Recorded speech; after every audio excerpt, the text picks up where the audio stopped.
Hello everyone, welcome back to my channel Upadhyay UGC NET for Environment Science.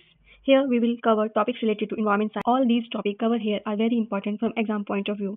Today I am going to cover unit number 1 Fundamental of Environment Science topic. हम करेंगे lithosphere का part 3।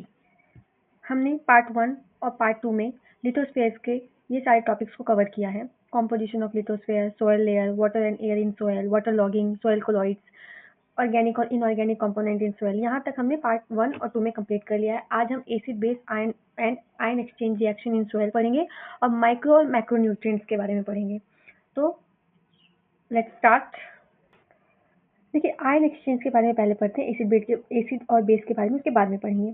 तो ion exchange होता क्या है? Ion exchange एक most important function है soil का, जिसमें कैटायंस की एक्सचेंज होती है। किससे होती है? एसेंशियल ट्रेस मेटल से, जो कि प्लांट्स को अवेलेबल होते हैं एज अ न्यूट्रिएंट्स। क्या होता है कि सोयल जो है, जो क्ले पार्टिकल्स है, जो सोयल कॉम्प्लेक्स है, वो नेगेटिव आयंस की तरह काम करते हैं, ठीक है, और जो हमारे कैटायंस है वो पॉजिटिव होते हैं। तो ऐसे नेगेटिव और पॉजिटिव आयंस जो है एक दूसरे से अट्रैक्ट करते हैं, जिससे कि ट्रेस मेटल और जो एसेंशियल न्यूट्रिएंट्स है वो प्लांट्स को अवेलेबल होते हैं। दोनों ही मिनरल हो या ऑर्गेनिक फ्रैक्शन हो, सोयल में मिनरल होता है, ऑर्गेनिक फ्रैक्शन होता है, तो वो दोनों ही क्या करते हैं? कैटायन को एक्सचेंज करते हैं। क्ले मिनरल्स जो है वो कैटायन एक्सचेंज करते हैं। क्यों? क्ले में क्या होता है? नेगेटिव चार्ज होता है, ठीक है, मिनरल्स के ऊपर। वही ऑर्गेनिक जो मटेरियल होता है उसमें एक्सचेंज करते हैं कैटायन से। आपको पिछले पार्ट में बताया है कि जो ह्यूमस होता है, जो ऑर्गेनिक मैटर होता है, उसमें क्या होता है? कार्बोक्सिलेट ग्रुप होता है और फिनॉक्सिलिक ग्रुप होता है। तो कार्बोक्सिलिक ग्रुप या फिनॉक्सिलिक मतलब OH ग्रुप्स जो होते हैं, जो बेसिक फंक्शनल ग्रुप होते हैं, उसकी वजह से ऑर्गेनिक मेटल जो है कैटायन की एक्सचेंज कर पाते हैं। और क्ले मिनरल किसकी वजह से कर पाते हैं? क्योंकि क्ले मिनरल्स में नेगेटिव चार्ज होता है मिनरल्स के ऊपर, ठीक है। तो दोनों का आप बात समझे कि क्ले मिनरल्स में नेगेटिव चार्ज होता है, वो किसकी वजह से होता है? कि मिनरल्स के ऊपर नेगेटिव चार्ज लगे होते हैं। ऑर्गेनिक मैटर्स क्यों कैटायन की एक्सचेंज कर पाते हैं? Due to presence of carboxylic group और अदर बेसिक फंक्शनल ग्रुप। और कौन से group? Phenoxylic group, OH groups जो होते हैं, ठीक है। देखिए, सोयल में कैटायंस और एनायंस प्रेजेंट होते हैं। जैसे कि पॉजिटिवली चार्ज जो भी हैं वो कैटायंस हैं, ठीक है। पॉजिटिवली चार्ज जितने भी आयंस होंगे वो कैटायंस होते हैं, ठीक है। और नेगेटिवली चार्ज जितने होंगे वो क्या होंगे? एनायंस होंगे। एनायंस जो है वो नेगेटिवली चार्ज होते हैं, ठीक है। NO3, SO4 2 negative, chlorine, chloride, phosphate, nitrate, ये सब क्या होते हैं? ये एनायंस होते हैं। और कैटायंस क्या है? Magnesium, potassium, hydrogen, sodium, calcium, ठीक है, ये सब क्या है? ये कैटायंस है। और क्ले मिनरल्स जो होते हैं, वो नेगेटिवली चार्ज होते हैं। तो नेगेटिवली चार्ज क्ले मिनरल्स क्या करेंगे? वो पॉजिटिवली चार्ज कैटायंस को अपनी तरफ अट्रैक्ट करेंगे, नेगेटिव और पॉजिटिव, ठीक है। जिससे क्या होगा कि एनायन कैटायंस का एक्सचेंज होगा ऐसे। तो क्ले मिनरल्स जो हैं, क्ले मिनरल्स में नेगेटिवली चार्ज होता है। और सोयल सॉल्यूशन में जो सोयल सॉल्यूशन बाहर प्रेजेंट है उसमें कैटायंस प्रेजेंट है, जो कि अगर ये नेगेटिव चार्ज है तो ये क्या करेंगे? ये पॉजिटिवली चार्ज कैटायंस को अट्रैक्ट करेंगे। अब क्ले मिनरल्स के पास पहले से भी कुछ कैटायंस प्रेजेंट होंगे, तो कुछ पहले से कैटायंस प्रेजेंट होंगे, कुछ बाहर से ये अट्रैक्ट करेगा नेगेटिवली चार्ज। तो ऐसे क्या होगा कि क्ले मिनरल्स और बाहर के सॉलिड सॉल्यूशन में दोनों में कंसंट्रेशन ग्रेडियंट क्रिएट होगा। तो इस तरह क्या होगा कि जहाँ ज़्यादा कैटायंस होंगे वहाँ से कम की तरफ, और जहाँ कम होंगे तो इस तरह से क्या होगा कि कैटायन का एक्सचेंज होगा। प्रोसेस को क्या बोलते हैं? आयन कैटायन एक्सचेंज इन क्ले मिनरल्स। की बहुत हाई कैटायन एक्सचेंज कैपेसिटी है, ये इसकी वैल्यू दी हुई है। कैटायन एक्सचेंज होता है सोयल में, जिसके द्वारा क्या होता है? प्लांट्स को न्यूट्रिएंट्स प्रोवाइड होते हैं। जैसे यहाँ पे एक एग्जांपल दिया हुआ है कि सोयल में कैल्शियम प्रेजेंट था। कैल्शियम क्या है? कैटायंस है। इसने क्या किया? एक्सचेंज हुआ सोयल में। पहले से मैंने बताया सोयल में पहले से भी कैटायंस प्रेजेंट होते हैं, तो उसने क्या किया? हाइड्रोजन आयन के साथ एक्सचेंज कर लिया, ठीक है। और क्या कर दिया? कैल्शियम को रिमूव कर दिया। सोयल ने कैल्शियम को रिमूव कर दिया, जो अब कैल्शियम जो है वो रूट को अवेलेबल हो गया। अब वो कैल्शियम जो है रूट एब्जॉर्ब कर लेगा, अपने ग्रोथ के लिए यूज करेगा। और क्या निकला? 2H पॉजिटिव आयंस और बाइकार्बोनेट रिलीज हुआ। और कैल्शियम किसको मिल गया? प्लांट्स की रूट के लिए। तो the metal ion taken up by roots while H is exchange for the metal ions. Hydrogen क्या हुआ? यहाँ पे एक्सचेंज का काम किया। हाइड्रोजन और कैल्शियम के बीच में एक्सचेंज हुआ कि अब हाइड्रोजन ने कैल्शियम की जगह ले ली, ठीक है। और कैल्शियम किसको मिल गया? रूट्स को मिल गया, ठीक है। सोयल पे हम पढ़ेंगे कि एसिड बेस रिएक्शंस कैसे होती है सोयल में, ठीक है। कि सोयल जो है वो बफर की तरफ काम करता है, जो पीएच के चेंज को रेजिस्ट करता है, मतलब ना ही ज़्यादा एसिडिक होने देता है ना ही ज़्यादा बेसिक होने देता है, ठीक है। एक बफर की तरफ काम करता है, पीएच को चेंज नहीं होने देता। जो बहुत सी टाइप की सॉइल होती हैं जो कि बफर कैपेसिटी को गवर्न करती है, जैसे कि ये पाइराइट सॉइल है, oxidation of pyrite in soil. अगर सॉइल में पाइराइट प्रेजेंट, पाइराइट क्या होता है, आयरन सल्फेट को पाइराइट कहा जाता है, जो कि कोयल में भी प्रेजेंट होता है, सॉइल में प्रेजेंट है। तो जब पाइराइट की ऑक्सीडेशन होती है तो क्या बनता है, एसिड सल्फेट सॉइल बन जाता है, जिसको हम कैट क्ले भी कहते हैं। इसको हमने हाइड्रोस्फीयर में भी पढ़ा है पिछले, कैट क्ले सॉइल। ठीक है, देखिए कैट क्ले सॉइल क्या होती है, वो एसिड सल्फेट सॉइल होती है, highly acidic toxic clay soil होता है। ठीक है, कब बनता है ये, जब जो सल्फेट सेडिमेंट्स हैं वो अंदर दबे हुए थे और वो क्या हुआ, अब एक्सपोज हो गए एयर में। ठीक है, वाटर लॉग, पूरा जो वो फील्ड है जहाँ पे भी वो सल्फेट सेडिमेंट प्रेजेंट है वो पानी से भर गया है। तो अब क्या होगा वहाँ पे, वो जो आयरन सल्फेट है वो उसकी ऑक्सीडेशन हो जाएगी वाटर के प्रेजेंट में, और क्या निकलेगा, आयरन निकला, Fe2 पॉजिटिव, फेरस ये भी क्या करेगा, फेरस निकला, ये भी हमारे सॉइल की एसिडिटी को इंक्रीज करेगा। सल्फेट निकला, यहाँ 2 नेगेटिव आएगा। ठीक है, 2 नेगेटिव, तो सल्फेट निकला, सल्फेट क्या करता है, ये भी सॉइल की एसिडिटी को इंक्रीज कर, पाइराइट सॉइल है, oxidation of pyrite in soil. अगर सॉइल में पाइराइट प्रेजेंट, पाइराइट क्या होता है, आयरन सल्फेट को पाइराइट कहा जाता है, जो कि कोयल में भी प्रेजेंट होता है, सॉइल में प्रेजेंट है। तो जब पाइराइट की ऑक्सीडेशन होती है तो क्या बनता है, एसिड सल्फेट सॉइल बन जाता है, जिसको हम कैट क्ले भी कहते हैं। इसको हमने हाइड्रोस्फीयर में भी पढ़ा है पिछले, कैट क्ले सॉइल। ठीक है, देखिए कैट क्ले सॉइल क्या होती है, वो एसिड सल्फेट सॉइल होती है, highly acidic toxic clay soil होता है। ठीक है, कब बनता है ये, जब जो सल्फेट सेडिमेंट्स हैं वो अंदर दबे हुए थे और वो क्या हुआ, अब एक्सपोज हो गए एयर में। ठीक है, वाटर लॉग, पूरा जो वो फील्ड है जहाँ पे भी वो सल्फेट सेडिमेंट प्रेजेंट है वो पानी से भर गया है। तो अब क्या होगा वहाँ पे, वो जो आयरन सल्फेट है वो उसकी ऑक्सीडेशन हो जाएगी वाटर के प्रेजेंट में, और क्या निकलेगा, देख 2 पॉजिटिव निकलेगा, हाइड्रोजन के आयंस निकलेंगे और सल्फेट निकलेगा, यहाँ पे नेगेटिव आएगा। तो सल्फेट क्या है, सल्फेट भी एसिडिक कंडीशन को इंक्रीज करता है। हाइड्रोजन आयन भी जो है वो अगर सॉइल में प्रेजेंट होता है तो वो भी एसिडिक कंडीशन को इन्हांस करता है। और आयरन 2 पॉजिटिव भी क्या है, ये भी एक एसिडिक कंडीशन को इन्हांस करता है। तो ये तीनों मिलकर के क्या करते हैं, एसिडिक कंडीशन को इन्हांस करते हैं, जिससे क्या बनता है, एसिड सल्फेट सॉइल, जिसको हम कैट क्ले सॉइल भी बोलते हैं। ठीक है, एसिड सल्फेट सॉइल या कैट क्ले सॉइल जो है कैसे होता है, जब पायराइट की ऑक्सीडेशन होती है और क्या क्या है, सल्फाइड रिलीज होता है। सल्फाइड क्या करेगा, सल्फाइड जो है वो सॉल्यूशन में रिलीज होगा। हाइड्रोजन आयन जो है वो पीएच को कम करता है, जो आयरन है वो भी पीएच को कम करता है। तो तीनों मिलकर क्या करेंगे, एसिड सल्फेट सॉइल बनाएंगे। ठीक है, ज़्यादातर जो प्लांट्स है वो नॉर्मली न्यूट्रल पीएच पे ग्रो करते हैं। ठीक है, ज़्यादातर जो प्लांट्स है वो न्यूट्रल पीएच पे ग्रो करते हैं। अगर फिर भी कुछ सॉइल ज़्यादा एसिडिक हो जाते हैं तो उसको कैसे इंप्रूव किया जाता है, लाइम को ऐड करके। लाइम क्या है, कैल्शियम कार्बोनेट। सोयल है, सोयल में एच पॉजिटिव आयन ज़्यादा हो गया, जैसे कि मैंने बताया कि एच पॉजिटिव आयन ज़्यादा हो गया, तो उसमें क्या करो, कैल्शियम कार्बोनेट मिला दो। अब कैल्शियम कार्बोनेट क्या करेगा, एच पॉजिटिव आयन के साथ केटायन एक्सचेंज कर लेगा, जिससे क्या होगा, सोयल में कैल्शियम रिलीज हो जाएगा, H2O होगा और CO2 रिलीज होगा। तो यहाँ से इससे क्या होगा, कैल्शियम जब सोयल में ऐड होगा तो उस सोयल की एसिडिटी डिक्रीज होगी। ठीक है, केटायन को एक्सचेंज करके, हाइड्रोजन और कैल्शियम के बीच, कैल्शियम हाइड्रोजन और कैल्शियम के बीच में कैटायन एक्सचेंज हुआ, जिससे कि सोयल में कैल्शियम आ गया और हाइड्रोजन जो है वो वाटर के रूप में निकला, और जिससे कि सोयल की जो है एसिडिटी कम हुई। उसके बाद जो ड्रॉट प्रोन एरिया है, जहाँ पे सूखा पड़ा हुआ आता है, वहाँ पे बारिश कम होती है। बारिश कम होने की वजह से क्या होगा, जो वहाँ की सोयल है वो अल्कलाइन हो जाएगी। क्यों अल्कलाइन हो जाएगी, कि वहाँ पे जो बेसिक सॉल्ट्स हैं जैसे सोडियम कार्बोनेट, वो क्या होंगे, वो ऊपर की तरफ एक्यूमुलेट जमा हो जाएंगे। ठीक है, जिससे क्या होगा, लीचिंग नहीं होगी, मिनरल्स की वेदरिंग नहीं होगी, क्योंकि लीचिंग तब होती है जब बारिश हो या ज़्यादा पानी से हम इरिगेशन कर देते हैं, तब वो सॉल्ट्स जो है वो नीचे की तरफ चले जाते हैं। लेकिन ड्रॉट प्रोन एरिया में, जहाँ पे सूखा पड़ा है, बारिश की कमी है, वहाँ पे सोयल बहुत अल्कलाइन हो जाती है बेसिक सॉल्ट्स के प्रेजेंस में, जैसे कि Na2CO3 को क्या बोलते हैं, सोडियम कार्बोनेट। ठीक है, अल्कलाइन सोयल को कैसे ट्रीट किया जाता है, कि उसमें क्या कहता है, एल्युमिनियम सल्फेट या आयरन सल्फेट कर दो। देखो, जब सोयल एसिडिक है तो उसमें बेस डाल दो, अगर सोयल बेसिक है तो उसमें एसिडिक का कुछ डाल दो।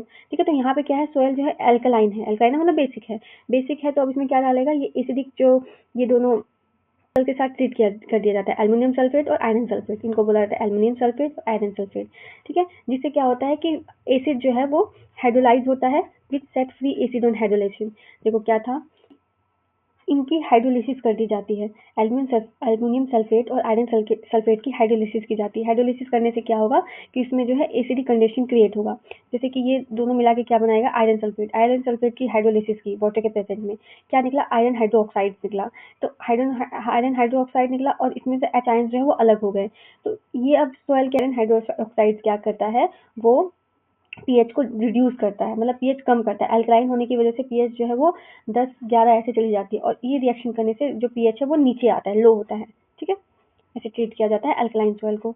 अल्कलाइन का पीएच कम कर दिया जाता है सल्फर डाल के भी। सल्फर डाल के भी हम कर सकते हैं, जिसको ऑक्सीडाइज किया जाता है बैक्टीरिया के हेल्प से। वो ऑक्सीडेशन होता है उसका। कैसे, जैसे सल्फर की ऑक्सीडेशन किया वाटर के प्रेजेंस में, ठीक है, ऑक्सीडेशन किया जब सल्फर का, तो क्या बना, हाइड्रोजन सल्फेट बना। हाइड्रोजन सल्फेट क्या करता है, वो पीएच को रिड्यूस करता है और न्यूट्रलाइज कर देता है अल्कलाइन सॉइल को। ठीक है, उसके बाद और क्या होता है कि इसमें जो बोला गया है ना कि बैक्टीरिया मीडिएटेड, तो बैक्टीरिया से क्या मिलता है, जब जो सल्फ्यूरिक एसिड प्रोड्यूस होता है एज अ बाय प्रोडक्ट, उसमें क्या है, उस सल्फर को यूज करके बैक्टीरिया एनर्जी की तरह उसको कंज्यूम करता है। ठीक है, बैक्टीरिया के ग्रोथ में काम आता है।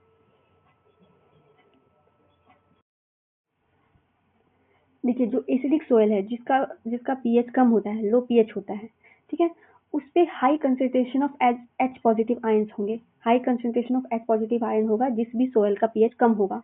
ठीक है, तो ये जो प्रोटॉन है, ये क्या करेंगे, ये हाइड्रोक्सी ग्रुप के साथ मिलकर मेटल ऑक्साइड, जैसे कि हाइड्रोक्सी मेटल हाइड्रोक्साइड या एल्युमिनियम भी हो सकता है और आयरन भी हो सकता है, आयरन हाइड्रोक्साइड या एल्युमिनियम हाइड्रोक्साइड, इनके साथ रिएक्ट करके इनका क्या होगा, नेट जो पॉजिटिव चार्ज होगा वो क्या होगा, नेट पॉजिटिव चार्ज होगा। तो नेट पॉजिटिव चार्ज यहाँ पे ये बताने की कोशिश की जा रही है कि जो लोअर पीएच होगा उसमें ग्रेटर एनायन एब्जॉर्प्शन की कैपेसिटी होगी। जिस भी सोयल का पीएच कम होगा उसमें एनायन को एब्जॉर्ब करने का जो कैपेसिटी होगी वो ज़्यादा होगा।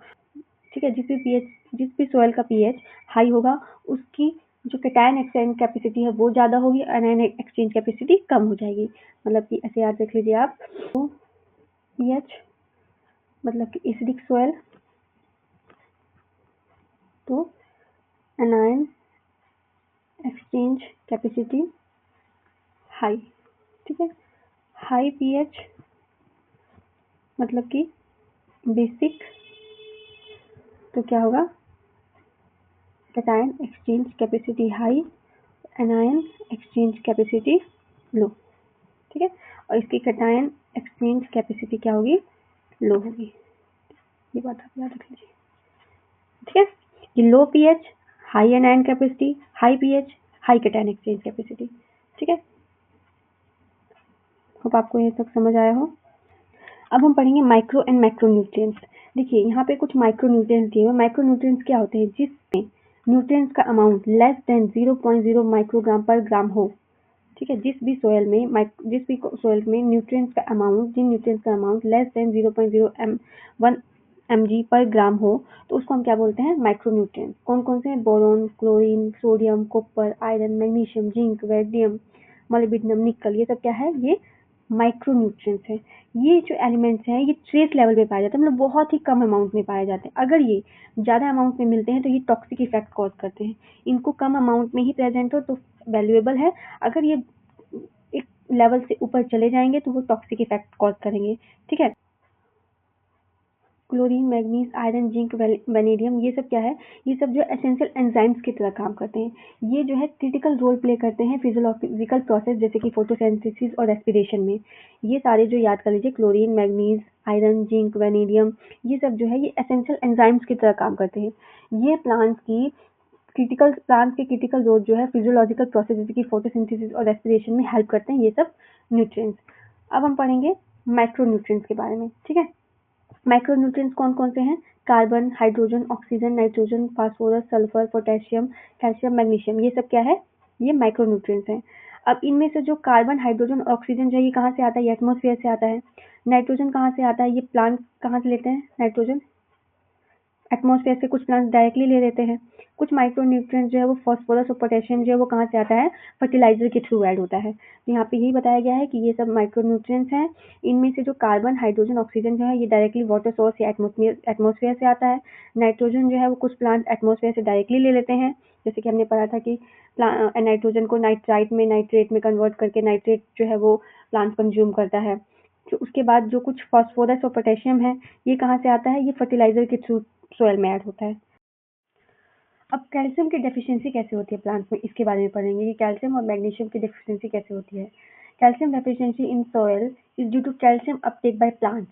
जो हायर प्लांट्स हैं, हाई यील्ड क्रॉप प्लांट्स हैं, वो प्लांट जो हैं वो कॉन्स्टेंटली कैल्शियम को लेते रहते हैं। कॉन्स्टेंट कैल्शियम को लेने की वजह से क्या होता है कि जो अवेलेबल लेवल है कैल्शियम का वो कम हो जाता है। पर्टिकुलरली कहाँ सैंडी सॉइल्स में क्या होता है, जो हाई यील्ड क्रॉप्स हैं उसको वो कैल्शियम को लेते हैं, ठीक है। कांस्टेंट लेने की वजह से क्या है कि अब कैल्शियम जो है दूसरे प्लांट्स के लिए उनका लेवल बहुत ही कम हो जाता है। दूसरा कारण leaching by carbonic acid in soil, acidic soil. अब क्या होगा कि सॉइल में कैल्शियम कार्बोनेट प्रेजेंट होगा, ठीक है, और वाटर के साथ रिएक्ट करके क्या होगा कि कैल्शियम अलग निकल जाएगा और क्या बना लेगा, कार्बोनिक एसिड बना लेगा। और कार्बोनिक एसिड क्या है, वो कार्बोनिक एसिड क्या है, सोयल को एसिडिक कर देगा। सोयल को एसिडिक करने की वजह से अब क्या है कि कैल्शियम अलग निकल गया, कैल्शियम जो है वो नीचे लीच डाउन हो गया, ठीक है। कैल्शियम कार्बोनेट जो है वाटर की एक्सेस रेन होगा तो कार्बोनिक एसिड बना लेगा। कार्बोनिक एसिड बनाएगा तो अब वो कार्बोनिक एसिड क्या करता है, सोयल को और एसिडिक बनाता है और कैल्शियम क्या होगा, वो लीच डाउन हो जाएगा वाटर के थ्रू नीचे, ठीक है। तो इससे क्या होता है, लीचिंग हो गई कैल्शियम की और क्या बना लिया इसने, सोयल ने कार्बोनिक एसिड बना लिया जो कि सोयल को और ज्यादा एसिडिक बनाता है। फिर तीसरा है competition with high level of sodium potassium and magnesium in alkaline soil. Alkaline soil में कैल्शियम से ज्यादा पोटेंशियल और भी दूसरे न्यूट्रिएंट्स होते हैं, दूसरे कैटायंस होते हैं, और भी दूसरे कैटायंस होते हैं जैसे sodium, potassium, magnesium. Alkaline soil में ये तीनों प्रेजेंट होते हैं। ये जो है कैल्शियम के साथ इनकी हाई कंपटीशन है, तो मतलब कैल्शियम की जगह प्लांट्स इनको अपटेक कर लेते हैं और कैल्शियम को नहीं कर पाते अगर अल्कलाइन सॉइल हुई तो, ठीक है। तो वहाँ प्लांट्स में कैल्शियम की डेफिशिएंसी हो जाएगी। फिर तीसरा फैक्टर फिर क्या है, calcium deficient soils are generally treated with lime. अगर किसी सॉइल में कैल्शियम की डेफिशिएंसी है तो क्या करो, लाइम के साथ, लाइम मतलब कैल्शियम कार्बोनेट के साथ उसको ट्रीट कर दो, जिससे क्या होगा, प्लांट्स को कैल्शियम की सप्लाई प्रॉपर मिलने लग जाएगी। तो यहाँ तक आपको बताया गया है कि कैसे प्लांट्स में कैल्शियम की डेफिशिएंसी होती है कि दूसरे प्लांट्स जो है वो कैल्शियम को अपटेक कर लेते हैं, हाई यील्डिंग क्रॉप प्लांट्स जो होते हैं। फिर दूसरा बताया गया कि लीचिंग हो जाता है कैल्शियम का और सॉइल क्या है और एसिडिक बन जाती है। तीसरा कि दूसरे जो कैल्शियम के साथ कॉम्पिटिटिव कैटायंस है, सोडियम, पोटेशियम और मैग्नीशियम जो है अल्कलाइन सॉइल में, वो प्लांट्स अपटेक कर लेते हैं और कैल्शियम को अपटेक नहीं करते, जिससे प्लांट्स में कैल्शियम की डेफिशिएंसी हो जाती है। तो कैल्शियम की डेफिशिएंसी को पूरा करने के लिए क्या करो, उसको लाइम के साथ ट्रीट कर दो, कैल्शियम की डेफिशिएंसी कम हो जाएगी और प्लांट्स कैल्शियम को अपटेक करेगा। दूसरा है कि मैग्नीशियम की डेफिशिएंसी कैसे होती है। कैटायन एक्सचेंज में हमने पढ़ा था कि कैल्शियम और मैग्नीशियम जो है वो क्ले आयन पे नेगेटिव चार्ज होता है और कैल्शियम मैग्नीशियम क्या है, वो कैटायंस हैं। तो नेगेटिव चार्ज पॉजिटिव चार्ज को अट्रैक्ट करता है, जिससे कि आयन जो क्ले मिनरल्स हैं वो H पॉजिटिव आयंस के साथ कैल्शियम या मैग्नीशियम को इंटरचेंज करते हैं। तो वैसे ही प्लांट्स में मैग्नीशियम कैसे अवेलेबल होता है, आयन एक्सचेंज के थ्रू, ऑर्गेनिक मैटर में और क्लेज में, जो कि मैग्नीशियम को टाइटली होल्ड करके लगता है। अब मैग्नीशियम की डेफिशिएंसी कैसे होगी, जैसे यहाँ पे मैंने आपको बताया कि कैल्शियम से ज़्यादा अगर सोडियम, पोटेशियम और मैग्नीशियम का लेवल ज़्यादा होगा तो कैल्शियम कम लेवल होगा, तो प्लांट्स क्या करेंगे, इन तीनों को ले लेंगे। उसी तरह अगर कैल्शियम, सोडियम और पोटेशियम का लेवल ज़्यादा हुआ किसी सॉइल में तो और मैग्नीशियम का लेवल कम हुआ तो प्लांट्स क्या करेंगे, इन तीनों को अपटेक करेंगे, मैग्नीशियम को अपटेक नहीं करेंगे, जिससे क्या हो जाएगा, मैग्नीशियम की डेफिशिएंसी हो जाएगी प्लांट्स में। ओके, यहाँ पे भी वही है कि इसमें भी लीचिंग हो जाता है। अगर ये भी लिख सकते हो, इसी की वजह से भी होता होगा कि मैग्नीशियम की लीचिंग हो जाती है मैग्नीशियम की। दूसरा कि मैग्नीशियम की डिफिशिएंसी को कैसे पूरा करेंगे कि डोलामाइट नाम का एक केमिकल होता है जो लाइमस्टोन की तरह ही होता है, लेकिन उसमें क्या है, मैग्नीशियम होता है, CaMgCO3, ठीक है, उसमें मैग्नीशियम मिलता है डोलामाइट में। तो डोलामाइट के साथ ट्रीट कर दो, मैग्नीशियम की डेफिशिएंसी कंप्लीट हो जाएगी। फास्फोरस प्लांट्स को कैसे अवेलेबल होते हैं। फास्फोरस जो है वो एसेंशियल एलिमेंट है प्लांट के लिए। बहुत ही कम अमाउंट में लगता है। उसका अमाउंट क्या है, 0.1 to 0.5% of plants dry weight, ठीक है। फास्फोरस जो है वो प्लांट्स को एट न्यूट्रल पीएच ही अवेलेबल होता है, मतलब कि अगर एसिडिक होगा तो भी प्लांट्स उसको नहीं एब्जॉर्ब कर पाएगा, अगर एल्कलाइन होगा तो भी प्लांट्स उसको एब्जॉर्ब नहीं कर पाएगा। तो न्यूट्रल पीएच होना चाहिए। और किस फॉर्म में प्लांट्स यूज करता है, ऑर्थोफॉस्फेट के रूप में। ऑर्थोफॉस्फेट ये दोनों है, H2PO4- और PO4 2+। ठीक है, तो इस फॉर्म में ही प्लांट्स जो है फॉस्फोरस को एब्जॉर्ब कर पाता है। ये इनऑर्गेनिक फॉर्म है, ठीक है, जो कि प्लांट्स जिसको यूटिलाइज कर पाता है एट न्यूट्रल पीएच। ये बहुत इंपॉर्टेंट, इनको याद रख लीजिए कि फॉस्फोरस जो है न्यूट्रल पीएच पे ऑर्थोफॉस्फेट की फॉर्म में, जो कि इनऑर्गेनिक फॉर्म है, और ये दोनों का फॉर्मूला दिया हुआ है ऑर्थोफॉस्फेट का, जो प्लांट्स अपटेक कर पाते हैं, यूटिलाइज कर पाते हैं। अब मानिए कि एसिडिक सॉइल है तो क्या होगा, और एल्कलाइन सॉइल है तो क्या हुआ। एसिडिक सॉइल है, एसिडिक सॉइल में क्या होगा कि एल्युमिनियम और आयरन प्रेजेंट होगा और ऑर्थोफॉस्फेट के साथ रिएक्शन करेगा H2PO4। ठीक है, तो ये क्या कर देगा, ऑर्थोफॉस्फेट जो वो पीपीटी का फॉर्म बना लेगा, एल्युमिनियम या एल्युमिनियम आयरन फॉस्फेट बना लेगा। ठीक है, एल्युमिनियम आयरन फॉस्फेट जो कि पीपीटी की फॉर्म में होगा, जो वाटर सॉल्युबल नहीं होगा, और वाटर सॉल्युबल अगर फॉस्फेट नहीं है तो वो प्लांट्स के लिए अवेलेबल नहीं है। तो एसिडिक सॉइल में क्या होता है कि ज़्यादा अमाउंट में आयरन और एल्युमिनियम प्रेजेंट होता है, और फॉस्फेट जो है आयरन और एल्युमिनियम के साथ मिलके एल्युमिनियम या आयरन फॉस्फेट बना लेगा। ठीक है, इसका नाम। अब अगर एल्कलाइन सॉइल है तो एल्कलाइन सॉइल में क्या होगा कि ज़्यादा अमाउंट में क्या प्रेजेंट होगा, कैल्शियम कार्बोनेट प्रेजेंट होगा। तो जब कैल्शियम कार्बोनेट फॉस्फेट के साथ रिएक्ट करेगा तो क्या मिलेगा, इनसॉल्युबल हाइड्रोक्सी एपिटाइट मिलेगा। ठीक है, ये है हाइड्रो कैल्शियम के साथ मिलकर क्या बना है, कैल्शियम फॉस्फेट बना लेगा, या हाइड्रो भी बोलते हैं, हाइड्रोक्सी एपिटाइट।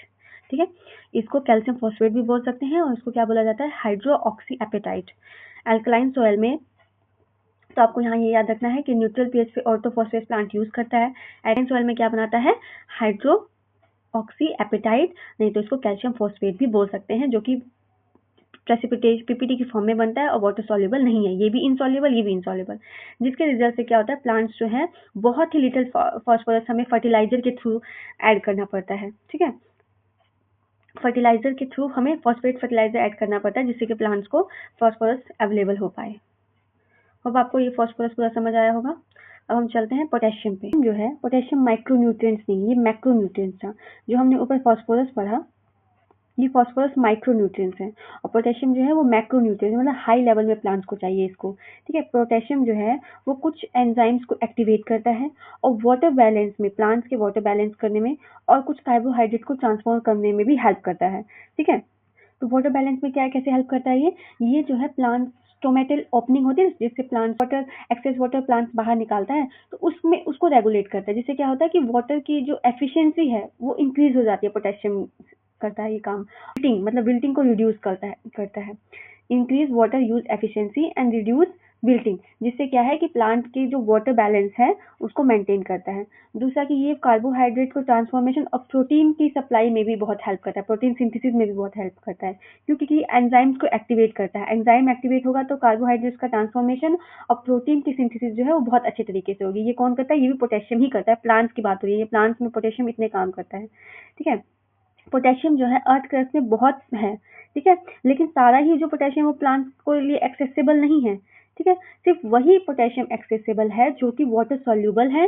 ठीक है, या फिर ओनली एक्सचेंजेबल पोटेशियम जो कि सॉइल कोलाइड्स में मिलते हैं, या फिर वो वाटर सॉल्युबल पोटेशियम जो है वो ही प्लांट्स को अवेलेबल होते हैं। ठीक है, क्ले मिनरल्स में जो प्रेजेंट होते हैं पोटेशियम, अर्थ क्रस्ट में पोटेशियम का जो अमाउंट है वो बहुत ज्यादा है, लेकिन सब पोटेशियम जो है वो प्लांट्स के लिए एक्सेसिबल नहीं है। सिर्फ clay minerals in soil containing exchangeable potassium जो है वो प्लांट्स को अवेलेबल होते हैं, मतलब सॉल्युबल पोटेशियम जो होंगे वो प्लांट्स को अवेलेबल होंगे। ठीक है, क्रॉप फर्टिलाइजर में जो NPK है, नाइट्रोजन फॉस्फोरस पोटेशियम, वो मेजर कंपोनेंट है, और मैग्नीशियम सल्फेट और क्या है, माइक्रो, यानी मतलब कम अमाउंट में होता है ये क्रॉप फर्टिलाइजर में। फर्टिलाइजर है वो किससे डोनेट होता है, ये वाला क्वेश्चन एग्जाम में आया हुआ है। ठीक है, ये क्वेश्चन एग्जाम में पूछा गया था कि NPK जो है वो किस फॉर्म में होता है। तो नाइट्रोजन जो है 6% नाइट्रोजन की फॉर्म में है, फॉस्फोरस P2O5 की फॉर्म में है, और पोटेशियम जो है वो किस फॉर्म में है, K2O की फॉर्म में है।